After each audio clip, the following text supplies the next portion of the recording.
প্রথমত হচ্ছে আজকে আমাদের বিজয়ের মাসে এবং বিজয়ের ৫৪তম বার্ষিকীতে আমরা শ্রদ্ধার সাথে আমাদের ৭১-এর আজাদির লড়াইতে যারা শহীদ হয়েছেন, বীর মুক্তিযোদ্ধা, সাধারণ মানুষ, বুদ্ধিজীবী, সবাইকে শ্রদ্ধার সাথে স্মরণ করছি। তাদের রুহের মাগফিরাত কামনা করছি, তাদের সবার জন্য আমরা দোয়া করছি। আজকে দ্বিতীয় বক্তব্য হচ্ছে যে বাংলাদেশের ইতিহাসে ১৯৭১ আমাদের অনেক গর্বিত অধ্যায়ের অন্যতম গুরুত্বপূর্ণ মাইলস্টোন। আমাদের এই জাতিসত্তার হাজার বছরের, শত শত বছরের মুক্তির লড়াই আছে, আজাদির লড়াই আছে। এবং আপনারা জানেন, আমি বারবার বলেছি যে আজাদির লড়াইতে কোনো দিন দাড়ি পড়ে না, আজাদির লড়াইতে শুধু কমা হয়।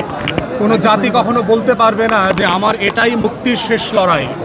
মুক্তির লড়াইটা এমন যে প্রত্যেক প্রজন্মকে তার মতো করে নতুন করে তার মুক্তির জন্য লড়াই করতে হয়, এবং লড়াই করতে হয় বলেই ৭১-এ মুক্তির লড়াইটা থেমে যায় নাই।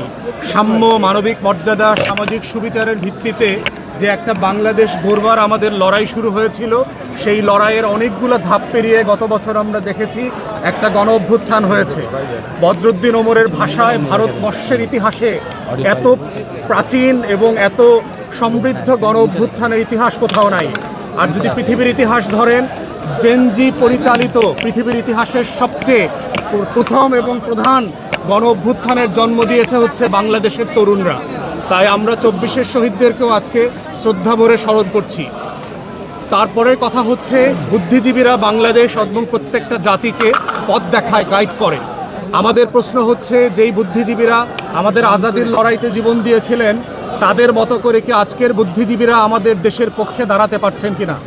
গত ১৬ বছরের ফ্যাসিবাদী আমলে দেখেছি বাংলাদেশের বিশ্ববিদ্যালয়ের শিক্ষকরা কিভাবে নত জানু দালালি করেছেন, চাকর বাটপারের মতো কাজ করেছেন আওয়ামী লীগের হয়ে। এবং বুদ্ধিজীবীরা যখন বিভ্রান্ত হয়, বুদ্ধিজীবীরা যখন বিভ্রান্তিকর তথ্য ছড়াবে, তখন বাংলাদেশ মিসগাইডেড হবে বারবার।